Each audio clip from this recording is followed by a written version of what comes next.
안녕하세요. 오늘 경제 뉴스 중 가장 중요한 소식을 전해드리겠습니다. 지금부터 3분만 집중해 주세요. 여러분의 자산에 직접 영향을 주는 이야기입니다. 오늘 코스피는 상승했지만 국고채 금리는 전 구간에서 급등했습니다.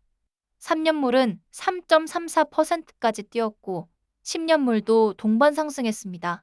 주식은 오르는데 채권 금리가 뛰는 이 장면, 결코 가볍게 보시면 안 됩니다.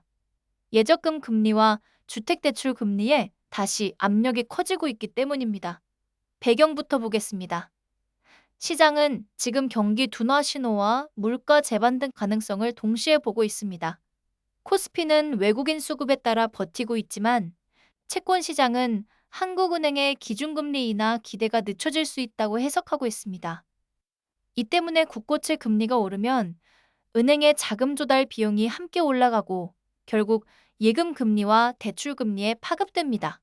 50에서 60대 시청자분들께는 이 변화가 바로 생활비와 이자 부담으로 연결됩니다. 핵심은 금리의 방향입니다. 금융투자협회와 채권시장 관계자들에 따르면 최근 국고채 금리 급등은 미국 국채 금리 상승, 국내 물가 경계, 그리고 공급 부담이 겹친 결과입니다.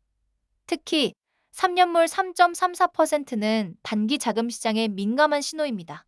만기 3년 안팎의 예적금은 금리 재조정이 빠르게 반영될 수 있고 변동금리 주택담보대출도 다음 달 고지서부터 체감이 커질 수 있습니다. 두 번째로 봐야 할 것은 과거 사례입니다. 2022년에도 채권금리가 먼저 뛰고 뒤늦게 대출금리가 따라오면서 가계 이자 부담이 크게 늘었습니다. 이번에도 비슷한 흐름이 나타나면 신규 대출자는 물론 기존 변동금리 차주까지 부담이 커질 수 있습니다. 반면 장기적으로는 금리가 높아지면 은행 예금 상품의 매력은 커질 수 있습니다. 다만 이는 이자 수익 증가와 원리금 상환 부담 증가가 동시에 온다는 뜻입니다. 앞으로는 이렇게 될 가능성이 높습니다. 국고채 금리가 추가로 오르면 은행권은 예금 금리를 서서히 올리고 주택대출 금리도 다시 점검할 것입니다. 따라서 지금 확인하셔야 할 것은 세 가지입니다. 첫째, 예금 만기일입니다. 둘째, 대출이 고정금리인지 변동금리인지입니다. 셋째, 금리 상승 10월 상환액이 얼마나 늘어나는지입니다.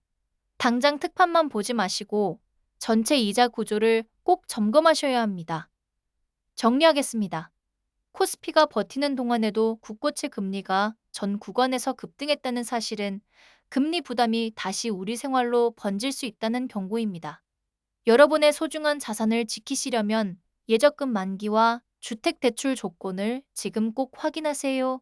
구독과 좋아요 잊지 마세요.